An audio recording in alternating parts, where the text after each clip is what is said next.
Hello everyone. In the lecture so far, we have understood a brief overview of women's movements in India.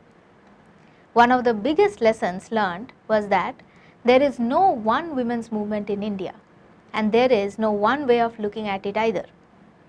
We have seen how concerns and issues pertaining to women changed from pre-independence period to post-independence era.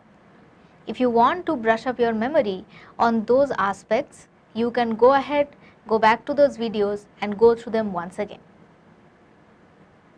In the process of mapping a historical overview of Indian feminism, we have seen that there is no one Indian woman or one feminism. Depending on their caste, class, religion, ethnicity, etc., the construction of woman varies vastly. This lecture will address some of those concerns. In this lecture, we are going to talk about the issues of identity, difference and intersectionality to adequately address the heterogeneity of Indian woman. We will explore how this heterogeneity can be beneficial in understanding the different contours of gender identities and the specificities of oppression. We have to remember that these lessons were not learned only via Indian feminism, but also in the Western scenario as well.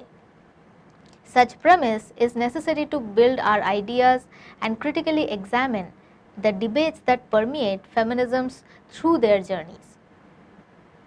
So far, we have also learned about different women's movements in India which either did not get included in mainstream feminist movement or were ignored. We learned that when it comes to women's movements, the very idea of woman is questioned and contested. To address these concerns, we have explored different kinds of movements: anti-patriarchal, ecological, anti-caste, Dalit feminist and so on. In all these movements, women of different communities and classes were participants, and they also contributed significantly to highlight how gender functions along with other systems of oppression. The history of feminism has undergone a long trajectory where it gets written in terms of difference and sameness. On the one hand, feminist research has tried to create a unitary subject of feminism by catering to the similarity of experiences faced by women. This narrative of universalism has also been questioned. Feminisms which arise from non-white, non-Western locations have questioned the application of difference in the ways in which it endorses and also perpetuates the self versus other binary. Difference in dominant terms means literally the divide between self and the other. How much or how far the other is different from the self. And depending on the speaker, the identity of the self is also determined. For the longest period of time, self referred to the white Western women, and the other was non-white, non-Western woman. Such definition emphasizes on the essentialist demarcations between Western and Third World feminisms. But the question remains, how do we talk about difference? Should we think of it in separatist terms as creating divides and binaries? Or should we include the theory of difference in a manner that concerns of specific groups are also adequately addressed? An alternative way to incorporate the benefits of difference was provided by the non-white feminisms. With the rise of numerous feminisms such as African American feminism, Latino-Latina feminism, Chicana feminism and so on, the big umbrella term feminism not only received attacks for being white and Western, the question also arose as to who has the authority to represent or speak for a group of women. The concept of difference emerged in Western feminism in and around 1980s, when discontents were raised about treating gender as a generic category. It was realized that the concerns that are projected as universal and homogeneous were far removed from the realities of many women's lives. It revealed the power relations that created hierarchy among women. The exclusive and unitary focus on gender highlighted concerns of only a particular group of women and diverted attention from other structures and systems which crucially contributed in perpetuating the oppression of women. The conceptions about gender and oppression on women categorically ignored the marginalized women and its attempt to achieve a universal politics which resulted in privileging a single perspective. Maxine Bakazin writes, women of varied races, classes, national origins and sexualities insisted that the concept of gender be broadened to take their differences into account. Many women began to argue that their lives were affected by their locations in a number of different hierarchies.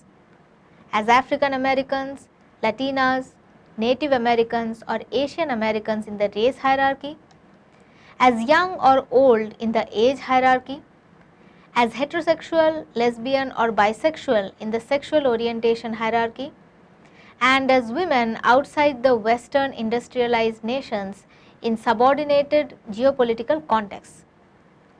These arguments made it clear that women were not victimized by the gender alone, but by the historical and systemic denial of rights and privileges based on other difference as well. Recognizing difference therefore becomes crucial in interventionist politics such as feminism in order to avoid the influences and pitfalls of dominant structural models and make it a more effective politics. With reference to the first and third world feminisms, Chandra Talpade Mohanty has pointed out that the colonial history creates a division between the first and the third worlds and contributes in the construction of a Western feminism which develops itself through a process of object formation of the third world women in order to acquire a subject position for itself. Let me explain how.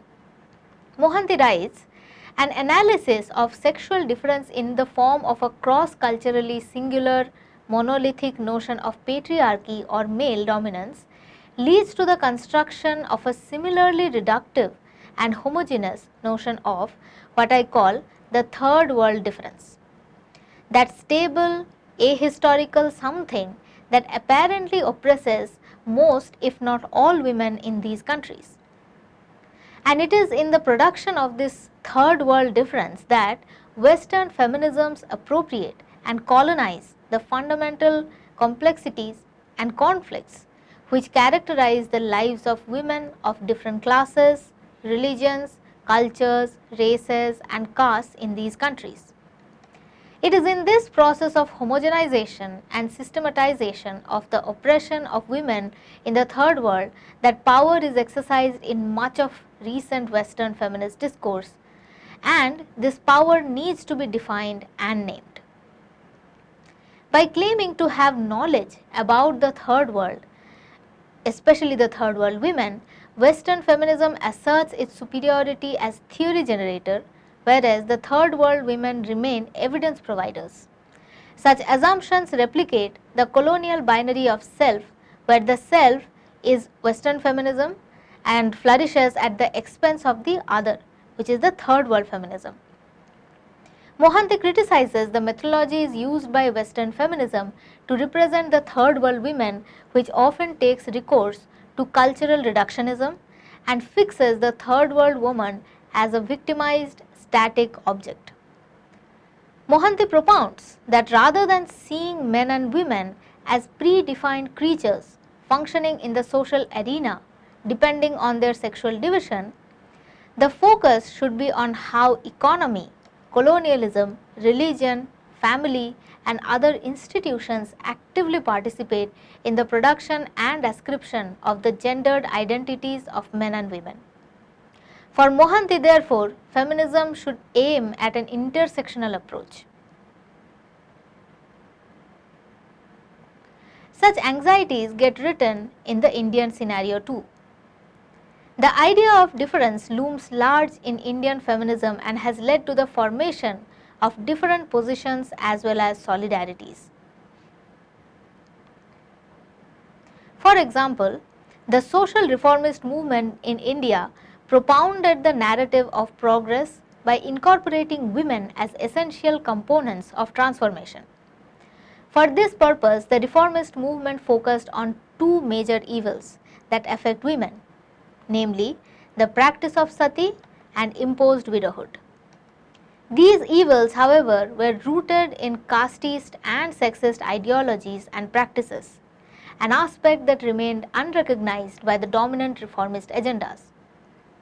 In her article Conceptualizing Brahmanical Patriarchy in Early India, Gender, Caste, Class and State, Uma Chakravarti argues that Brahmanical patriarchy in early India invested in constructing gender and caste roles by controlling the sexuality of the upper caste wives. She connects the production with reproduction and mentions how in the prehistoric societies, women's active participation in both production, in other words hunting, and reproduction, such as childbirth, gave them a position of veneration in society. That is, they were treated in equal terms with others. In the post-Vedic era, however, with the advent of agrarian culture, upper caste women's contribution in production became overshadowed by the importance given to their role in reproduction. Control over female sexuality became a crucial issue to be dealt with both within the family and in the state. This was the result of the interlink between caste and gender. The upper caste wife's sexuality needed to be closely guarded so that the purity of the progeny is maintained. We have learned how Ambedkar pointed out that endogamy or marriage within castes sustains the caste system. Therefore, reproduction was closely related to the question of legitimate motherhood that retained caste purity, and also simultaneously determined patrilineal success and put a control over female sexuality where a woman must follow only one man, that is the husband to whom she is married by all legitimate means. So we can see that endogamy had both ritualistic and material consequences because the father's property went to the son.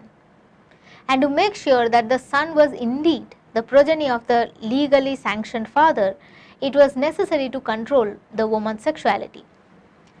Such control was maintained in three forms. First, ideologically by propounding the idea of pativrata dharma, where women themselves became willing agents to control their sexuality. Second, through physical domination employed by the husband following Brahmanical codes of custom. And third, by the king who could use both physical and mental coercion, which led to public humiliation of the adulterating wife. Samita Sen and Nandita Dhawan point out that with regards to the nationalist social reformation, clear marks of Brahmanism and gender ideologies were visible. But caste was never invoked within its framework. The narrative of social progress of women focused only on the upper class and upper caste women whose lives were prescribed by Brahmanical and patriarchal ideals of chastity, purity and devotion to husband. Consequently, patriarchy was interpreted as a traditional system oppressing the upper caste women.